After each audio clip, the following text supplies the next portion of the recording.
Friends, అందరూ బాగున్నారా? అమ్మ చేసిన వంటకాలతో మళ్ళీ మీ ముందుకు వచ్చేసాను. ఈరోజు వంటకం ఏంటో చూద్దామా? అమ్మ చేసిన వంటకాలలో ఈరోజు మటన్ హలీం చేయబోతున్నాను. ఇప్పుడు ప్రాసెస్లోకి వెళ్ళిపోదామా? ఇక మన కమ్మటి మటన్ హలీం ఇంట్లోనే రెడీ చేసుకోవడానికి కావాల్సిన ఇంగ్రీడియంట్స్ అన్నీ చూపిస్తాను. ఒక్కొక్కటిగా చూసేసేయండి. గోధుమ రవ్వ, బాస్మతి రైస్, మినపప్పు, కందిపప్పు, పెసరపప్పు, ఎర్రపప్పు, శనగపప్పు, బాదం, కాజు, ఇవన్నీ కలిపి నానబెట్టుకోవాలి. ఇప్పుడు ఎలా నానబెట్టుకోవాలో చూద్దాం. గోధుమ రవ్వ 1/2 కప్ తీసుకుంటున్నా. ఇవి బాస్మతి రైస్, ఒక 3 చెంచాలు వేసుకోవాలి. శనగపప్పు 1 చెంచా వేసుకుందాం. కందిపప్పు 1 చెంచా, ఇది ఎర్రపప్పు 1 చెంచా, మినపప్పు 2 చెంచాలు, పెసరపప్పు 1 చెంచా, బాదము 8, కాజు 8. ఇప్పుడు మనం తీసుకున్న ఈ ఇంగ్రీడియంట్స్ అన్ని 1/2 కేజీ మటన్కి. వీటిని వాష్ చేసుకుందాము.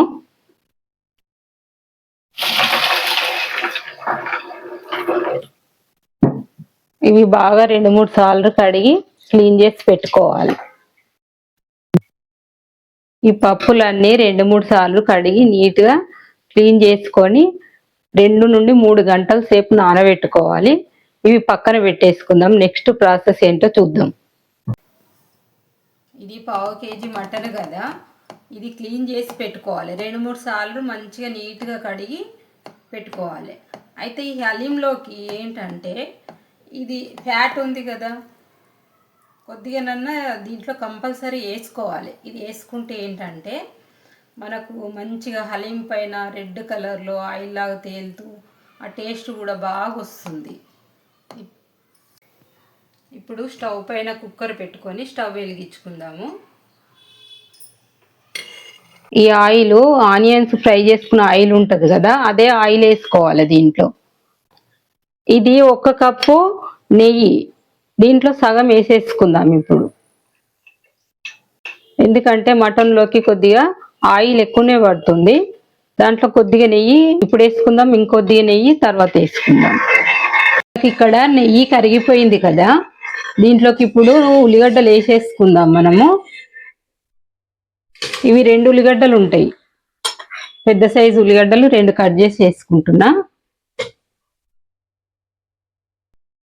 ఈ ఉల్లిగడ్డలని మనము కొద్దిగా కలుపుతూనే ఉండాలన్నమాట. ఎందుకంటే అన్ని ఉల్లిగడ్డలు కూడా మనకు సమానంగా వేగుతాయి. ఈ ఉల్లిగడ్డలని మరీ వేయించాల్సిన అవసరం లేదు. లైట్ బేబీ పింక్ కలర్లో వస్తే సరిపోతుంది కర్రీకి. ఇదిగోండి, ఉల్లిగడ్డలు ఈ రకంగా వేగాలి. వేగిన తర్వాత వెంబడే అల్లం వెల్లిగడ్డ పేస్ట్ వేసేసుకుందాము. ఇది 1 టేబుల్ స్పూన్ ఉంటుంది. అల్లం వెల్లిగడ్డ పేస్ట్ ఫ్రెష్ది కొద్దిగా ఎక్కువనే వేసుకోవాలి. ఎందుకంటే ఈ అల్లం వెల్లిగడ్డ పేస్ట్ వల్ల మంచి వాసన వస్తుంది అన్నమాట హలీంకి. ఇవి వేగే లోపు మనము మసాలా రెడీ చేసుకుందాం. దాంట్లో కావాల్సిన ఏంటో చూపిస్తా. 3 ఇలాచీలు, చిన్న చిన్న ముక్కలు 4 దాల్చిన చెక్క, 4 లవంగాలు, ఇవి తర్వాత వేసుకుందాము. అప్పటి వరకు ఇవి పౌడర్ చేసి పెట్టుకుందాం. అల్లం వెల్లిగడ్డ పేస్ట్ పచ్చివాసన పోయింది. ఇప్పుడు మనం మటన్ వేసేసుకుందాం దీంట్లోకి.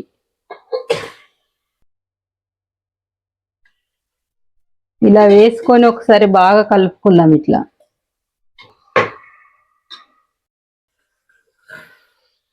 ఇట్లా మటన్ అంతా కూడా మంచి కలుపుకోవాలి, అడుగంటకుండా. ఈ ఉల్లిగడ్డలలో మటన్ మొత్తం కలిసిపోవాలి. కలిసిపోయేలాగా కలుపుకుంటే ఏంటంటే నూనె అంతా కూడా ముక్కలకు అన్నిటికీ పడుతుంది. ఇప్పుడు చూడండి, నూనె అంతా పైకి తేలుతుంది కదా. ఇట్లా పైకి నూనె తేలినప్పుడు ఏం చేయాలి, దీంట్లోనే ఇప్పుడు ఉప్పు, కారం, పసుపు, మిగతా గరం మసాలా అన్నీ కూడా వేసేసుకోవాలి. దీంట్లో ఎంతెంత వేసుకోవాలి అనేది నేను చెప్తా. ఇప్పుడు చూడండి, సరిపడ పసుపు, 1 చెంచా ఉప్పు, మీ రుచికి తగ్గ కారం వేసుకోండి. ఇప్పుడు దంచి పెట్టుకున్న గరం మసాలా ఇప్పుడు వేసేసుకుందాం. కొద్దిగా మిరియాల పొడి, కొద్దిగా జీలకర్ర అన్నీ వేసేసుకొని ఒక 5 నిమిషాలు ఇట్లాగే కలిపేసి వదిలేద్దాం. ఇట్లా ఆయిల్ అంతా పైకి తేలుతుంది కదా ఇప్పుడు మనకి. ఇప్పుడు దీంట్లో పెరుగు వేసేసుకుందాం. 1 కప్పు పెరుగు వేసుకుంటున్నా. ఇప్పుడు దీన్ని ఒక్కసారి బాగా ఇట్లా కలుపుకొని ఒకసారి మంచిగా కలిపేసుకొని మంటని మీడియంగా పెట్టుకొని ఒక 5 నిమిషాలు ఇట్లా వదిలేద్దాం. దీన్ని 2 పచ్చిమిర్చీలు వేసేసుకుందాము. ఇదిగో ఇట్లా పట్టుకుంటే ఇంత కొత్తిమీర, నెక్స్ట్ పుదీనా వేసుకుందాం. ఇంతే. ఇప్పుడు దీన్ని ఒకసారి బాగా కలిపేసుకుందాము. ఈ రకంగా బాగా కలిపేసుకొని ఒక 5 మినిట్స్ ఇలా ఉడకనిద్దాం దీన్ని.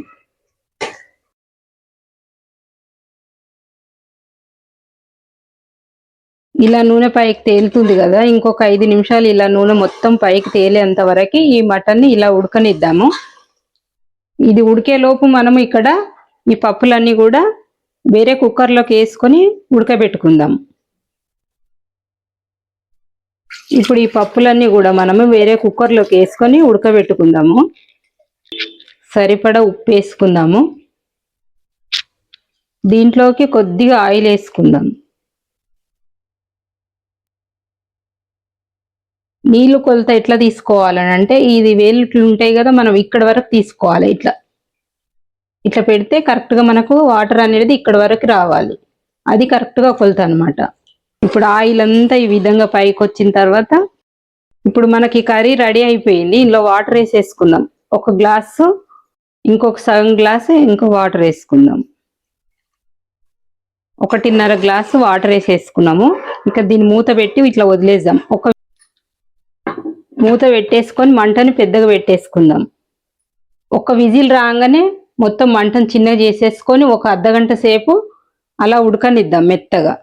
అప్పటి వరకు మనకి ఇక్కడ రైస్ రెడీ అయిపోతుంది. ఇప్పుడు ఇది మనకు రెడీ అయిపోయింది. గ్యాస్ బంద్ చేసుకుందాము. ఇప్పుడు ఎలా వచ్చిందో చూద్దాం. ఇప్పుడు ఇది కొద్దిగా ఫ్యాన్ కింద చల్లార్చుకుందాము. చల్లార్చుకున్న తర్వాత మిక్సీ జార్లోకి వేసేసుకొని మిక్సీ పట్టుకుందాం. మెత్త పేస్ట్ లాగా పట్టుకోవాలి. మనకు మిక్సీ పట్టుకున్న తర్వాత ఈ రకంగా వచ్చింది, ఇలా రావాలి. ఇప్పుడు మటన్ రెడీ అయిపోయింది. ఈ మటన్ ఎలా ఉడికిందో చూద్దాము. చూడండి, ఆయిల్ అంతా కూడా పైకి ఎలా తేలిందో. ఇప్పుడు దీంట్లో నుండి 2 గంటల ఆయిల్ని పైకి తీసి పెట్టుకుందాము. ఇది లాస్ట్లో వేసుకోవాలన్నమాట. ఈ విధంగా తీసుకొని పక్కన పెట్టుకోవాలి. హలీం మొత్తం రెడీ అయిపోయిన తర్వాత పైన కొద్దిగా వేసుకోవాలి. పక్కన పెట్టుకున్న ఆయిల్ని తీసి ఇలాంటిది ఒక పప్పు గుత్తి తీసుకొని దీంతో ఇట్లా మెత్తగా ఒక 20 నిమిషాల పాటు మెత్తగా చేసుకోవాలి. ఇలా ఒక 20 నిమిషాల పాటు ఇట్లానే చేసుకుంటే మెత్తగా అవుతుంది. ఇదిగోండి, 10 నిమిషాల తర్వాత ఇట్లా వచ్చింది. ఇంకొక 10 నిమిషాలు ఇదే విధంగా కలుపుకోవాలి. బాగా ఇట్లా మెత్తగా కలుపుకుంటే మనకు హలీం అనేది నీట్గా సాగుతూ వస్తుంది.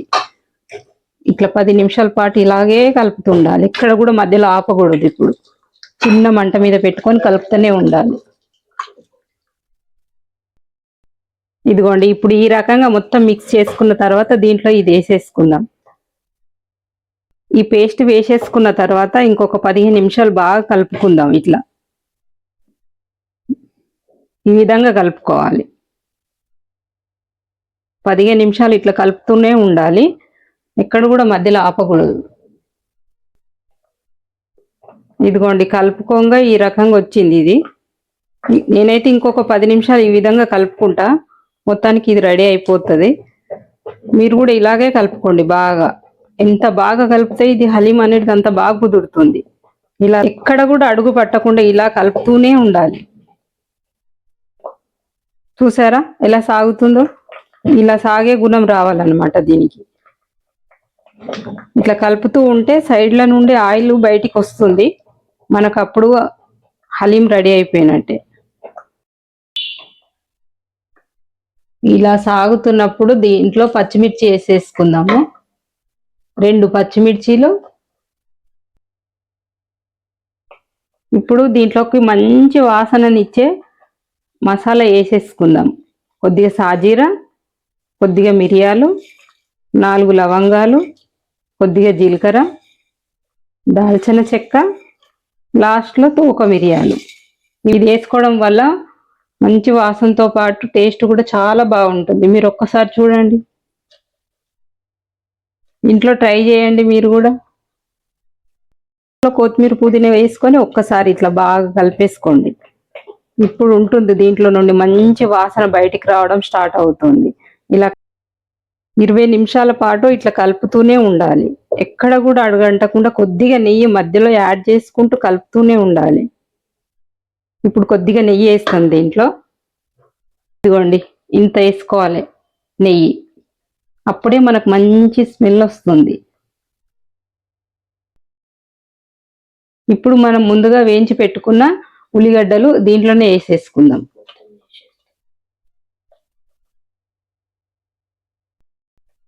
ఈ ఫ్రై చేసి పెట్టుకున్న ఆనియన్స్ కొన్ని తీసి పక్కన పెట్టుకొని మిగతాయి మొత్తం దీంట్లో వేసుకొని ఈ విధంగా కలుపుకోవాలి. బాగా మంచిగా కలుపుతూ ఉంటే దీంట్లో నుండి మంచి వాసన బయటకు వస్తుంది. ఈ వాసనకే సగం కడుపు నిండిపోతుందండి. ఒక్కసారి ట్రై చేసి చూడండి ఇంట్లో మీరు కూడా. ఈ విధంగా మంచిగా వస్తే మీరు ఒక లైక్ చేయండి, షేర్ చేయండి, కామెంట్ చేయండి. ఇలా ఒక 20 నిమిషాలు కలుపుతూ ఉండండి.